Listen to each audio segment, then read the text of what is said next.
I heard her say it before I saw her face. Same voice, older edges. We were just young. The words landed between us like something unfinished. The cafe noise thinned out. Cups, chairs, a laugh too loud somewhere behind me. I didn't sit. My coat was still on. I remember that detail because my hand was clenched around the zipper, like I might leave halfway through the sentence. She smiled the way people do when they want permission to remember. I felt the years press forward, not backward. The pauses mattered more than what we said. I nodded once, slow, so she'd understand I heard her. Then I said it, quieter than I meant to. Not anymore. Her smile didn't fall. It just stayed there, unsupported.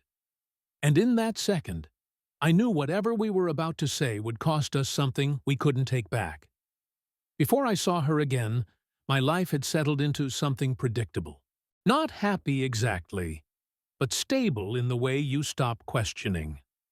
I lived alone in a small apartment that faced another building just close enough that I kept the blinds half drawn out of habit.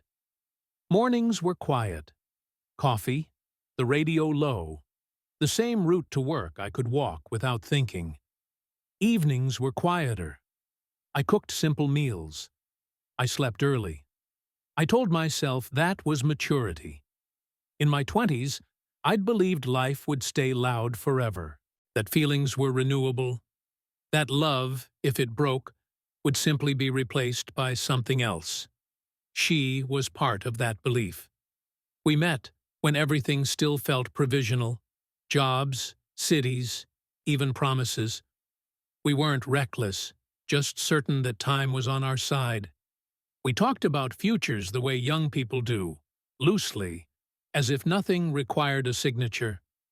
Back then, we shared a room that never stayed clean and plans that never stayed still. We argued over nothing and made up over less. There was a physical ease between us that felt permanent. I remember thinking that even if we failed at everything else, we'd still know how to sit together in silence. That confidence made us careless. The end didn't come in a dramatic way. It came through postponements, missed calls that didn't get returned until the next day, decisions framed as temporary. She wanted to go. I wanted to stay. Neither of us thought that choice would harden so fast. When she left, we promised to keep in touch. We meant it in the moment. Then life did what it does. It filled the space. Years passed without anything notable to mark them. A few relationships that never quite reached the depth people expect. Work that demanded competence, but not passion. I became someone others described as reliable. I learned how to say the right things without revealing too much. When memories of her surfaced, they did so quietly, usually late at night, stripped of urgency. I never chased them. The message came out of nowhere. A short note. Polite. She was passing through the city. Would I like to have coffee? I read it twice, then once more the next morning, as if it might change. I told myself it was harmless. People grow up. They reconnect. That's what adults do. I agreed, choosing a place close to my office so I could control the time. I arrived early, sat where I could see the door, and rehearsed neutrality. I thought the years would protect me. I believed distance had done its work. I was wrong, but I didn't know it yet. She arrived 5 minutes late, which shouldn't have mattered, but it felt familiar enough to unsettle me. Her hair was shorter, some gray at the temples she didn't try to hide. She moved with more certainty, less apology. When she saw me, she paused, just a fraction too long, then smiled as if we'd never stopped being on speaking terms. We exchanged a brief hug. Careful. Our bodies remembered before our minds caught up, and we both corrected for it. She pulled back first, sat down, ordered without looking at the menu. That, too, felt like something she'd always done. We talked around the years instead of through them. where we'd lived, what we did now. Small facts presented cleanly, without edges. I noticed she used my name more than necessary, like she was anchoring herself. I answered politely, evenly. I kept my hands on the table. At some point, she leaned back and looked at me fully. Not the way you scan a stranger, but the way you inventory someone you once knew by heart. That was when she said it, not dramatically, almost gently. "I think about us sometimes," she said, "not with regret, just curiosity." I didn't answer right away. The word sat there between us, asking to be defined. She continued before I could stop her. "I tell myself we were just young. We didn't know how to hold on to things, or let them change." That was the moment, the shift. The air tightened. Everything before it felt reversible. Everything after wouldn't be. I heard myself say, "Not anymore," and realized too late that it wasn't just a response. It was a line I was drawing. Her expression changed, subtle but unmistakable. The smile stayed, but her eyes sharpened. She nodded, slowly, as if acknowledging a correction. Then she reached into her bag and pulled out her phone, placed it face down on the table between us. "I didn't come here for nostalgia," she said. "I came because I'm standing at a decision point, and you're part of it." I felt my pulse rise. The cafe felt suddenly too small, too public. I glanced toward the window, the street beyond it continuing without us. She told me she was leaving again. Different place. Longer this time. A job that came with weight, permanence. She spoke carefully, as if each word had already been rehearsed. Then she stopped and looked at me. "I needed to see if you were still—" She trailed off. "If this was still unfinished." The honesty of it struck harder than I expected. Not the idea of her leaving, but the fact that she'd carried me into a present where I no longer belonged. I understood then that this meeting wasn't accidental or casual. It was a test she'd been delaying for years. I told her I'd built a life. I said it plainly, without embellishment. I didn't mention how thin it sometimes felt. I didn't mention the quiet. I said the words the way adults do, as evidence. She listened, didn't interrupt. When I finished, she exhaled and nodded once, as if confirming something privately.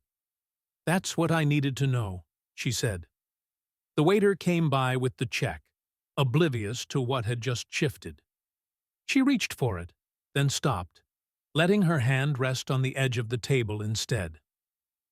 "Still," she said softly, "I had to ask, and in that moment, I understood the cost of this meeting. Whatever answer I gave next wouldn't just affect her plans. It would force me to decide whether the past was truly past, or simply waiting for permission." After that, we lingered longer than either of us had planned. The check stayed untouched between us like a neutral witness. Outside, the light shifted, afternoon sliding toward evening. People came and went. No one noticed us sitting there, suspended inside something that had no clear shape anymore. She started speaking again, slowly this time, as if testing each word before letting it land. She talked about the years in between. Not the highlights, those were easy, but the gaps. The cities that never quite felt like home. The relationships that started with optimism and ended with quiet agreements to stop pretending. She didn't dramatize it. She didn't ask for sympathy. That restraint made it harder. I listened, nodding at the right moments, but inside I was recalibrating. Every sentence pulled at something I'd packed away carefully. Not longing exactly. Recognition. The dangerous kind. The sense that someone sees the version of you that existed before you learned how to edit yourself. When I spoke, it was more defensively than I intended. I talked about responsibility, about learning to live within limits, about how wanting something doesn't automatically justify rearranging everything else around it. The words sounded reasonable. I'd used them before, on myself. She didn't argue. That was worse. She just watched me, elbows on the table now, chin resting on her hand. The familiarity of the gesture caught me off guard. She used to do that when she was deciding whether to push or let something go. "I'm not asking you to come with me," she said finally. "Not like that." Relief came too quickly, followed by something closer to disappointment. I hated myself a little for noticing. "I'm asking whether, if things had gone differently, you'd still choose me," she continued. "Not then. Now." The question wasn't loud. It didn't demand an answer immediately. But it shifted the weight of everything. It reframed the past as something still active, still capable of consequence. I told her that hypotheticals were dangerous, that they had a way of dissolving real commitments. I said it carefully, as if caution itself were a virtue. She smiled at that, not kindly, not cruelly, just knowingly. "That's new," she said. "You used to jump first." I felt exposed, not because she was wrong, but because she remembered. The man she was describing still existed somewhere in me, quieter now, constrained, but not gone. I wondered when I'd decided that protecting what I had mattered more than confronting what I'd lost. She checked her watch. The motion was deliberate, a reminder that time was, once again, doing its work. "I leave tomorrow morning," she said. "I won't reach out again after today. I promise." The promise felt heavy, final. I believed her. She'd always been good at keeping the hard ones. I asked her why now. Why stir this up after so long? She didn't answer right away. Instead, she reached across the table, not touching me, just close enough that I felt the heat of her hand. "Because I'm about to choose something that will close certain doors," she said, and I needed to know whether I was closing one that still mattered. Silence stretched between us. My mind went to practical things, my apartment, my job, the routines that had become scaffolding. Then, uninvited, came images of us younger, careless, convinced that there would always be another chance to decide later. I realized that not choosing was also a choice, one I'd been making for years. She stood first, breaking the spell, picked up her bag, looked at me with an expression that held no accusation, only clarity. "Think about it," she said, "but don't take too long. We don't have that excuse anymore." As she walked toward the door, I stayed seated, staring at the untouched check, aware that the pressure wasn't coming from her anymore. It was coming from time itself, compressing what remained until something had to give. I paid and stepped outside before I had fully decided to follow her. The street was louder than the cafe, traffic pushing forward without pause. She was already halfway down the block, walking fast, the way she always did when she didn't want to look back and risk changing her mind. I called her name once, not loud, just enough. She stopped, but didn't turn around immediately.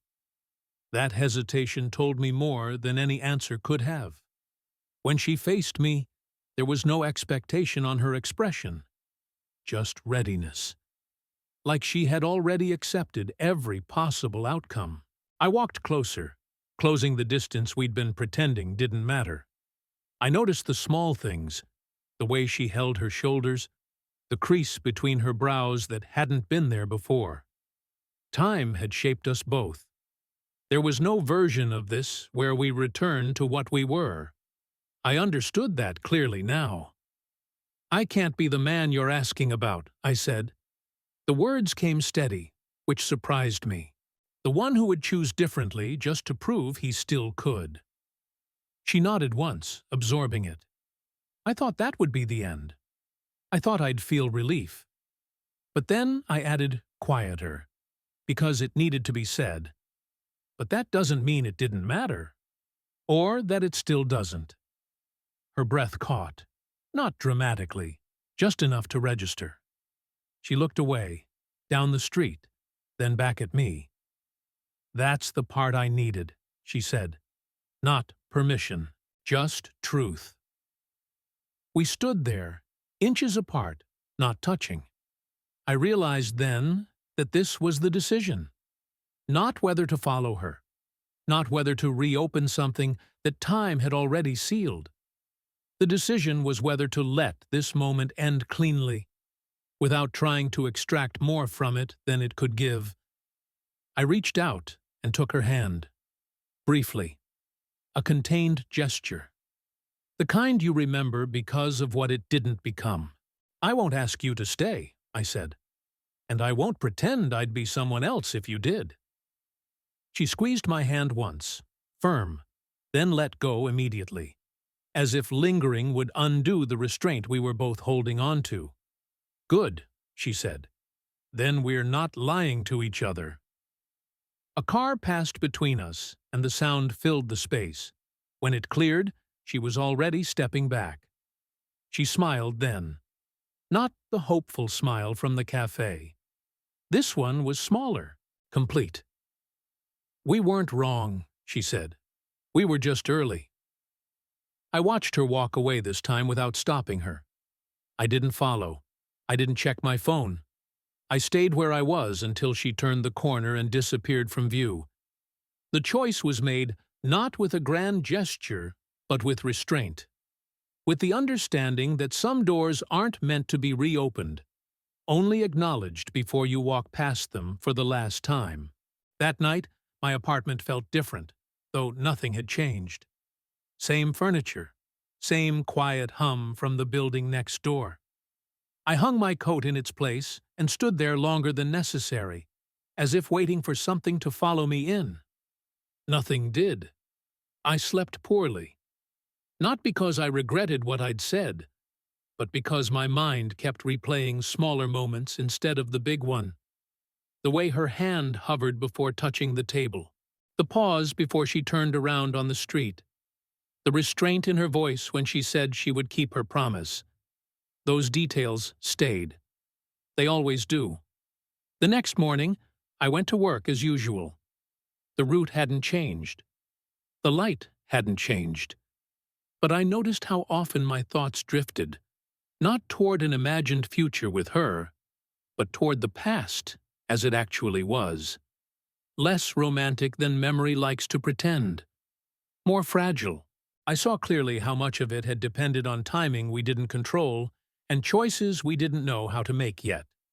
Days passed. Then weeks. She didn't reach out. Neither did I. Her absence was clean, which I respected. It allowed the meeting to settle into something solid instead of haunting. Not closure, exactly. More like definition. What surprised me was the quiet that followed. Not emptiness. Clarity. I understood, finally, that maturity hadn't come from building a stable life or learning to contain desire. It had come from recognizing when not to act, from allowing a meaningful thing to remain meaningful without forcing it to continue. Sometimes, late in the evening, I think about that sentence she said on the street, that we were early. I don't argue with it. I don't build a story around it either. I let it sit where it belongs, acknowledged, not expanded. Life resumed its pattern. Meals, work, sleep. But something subtle had shifted. I was more present with people, less inclined to postpone conversations that mattered. I understood that time doesn't just pass. It decides for you if you don't step in. We didn't grow old together. We didn't try again. But we met as adults and told each other the truth without asking for more than could be given. That counts for something. Maybe not in the way younger versions of us would have wanted, but in a way that feels honest now. When I think of her, it isn't with longing. It's with a quiet respect for what we were and for what we chose not to become. Some stories don't end with reunion or regret. They end with recognition. And that, I've learned, is sometimes enough.